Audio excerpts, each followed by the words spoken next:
Okay folks, so here's the next video. I want to show you a very important feature in Windows Movie Maker, and it's called the trim tool.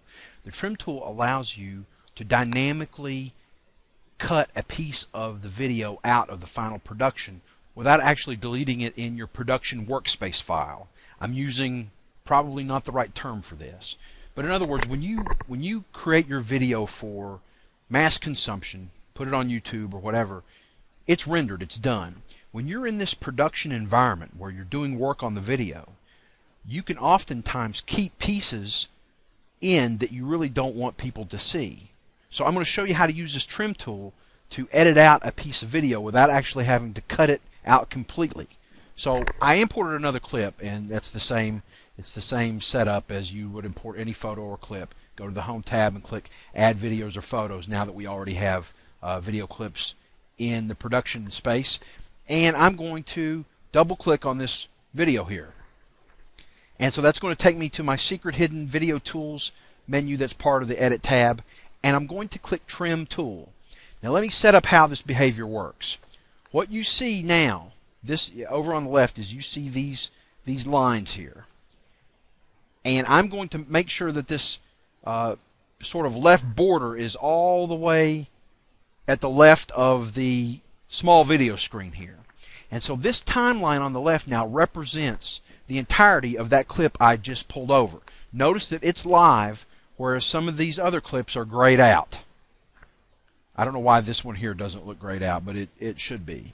Anyway, so I'm dealing with this one clip that I just brought in, and it's separate from the other two clips that I was working with in the last video. And so if there's a portion of this video, I can't grab a few seconds here and then cut a few seconds there and then get a few seconds more here. If you want to do that, you have to split the video up into pieces in order to do that. So, but let's just say this first part of the video I don't want. I'm going to take this little border bar here and just move it over. And let's say I want to exclude some from the end. So I just want the center portion of the video. I just move these two arms until I have the video that I'm interested in. And now I can hit play just to sort of confirm that choice. I'll move the little play button to the beginning here and then press play. Oh, look. And I just want maybe that little part of my son dancing. There, and that's all I want. So I'm done now, and it gives me the start point and end point, just if I want to be scientific about it. And now I'll just say Save Trim. Notice what happens. Now I just have a much shorter clip here, but that video still exists. So if I just play just to show you what it looks like.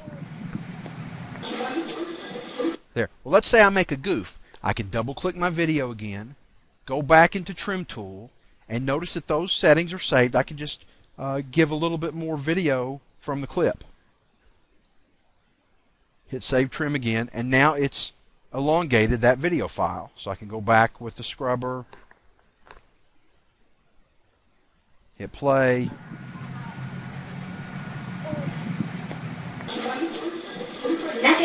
Oh, look. And see what I've done. Dance more. So what we did was imported a second clip and double-clicked the clip, selected Trim Tool, and went in and got an excerpt of a longer clip for inclusion into our video project.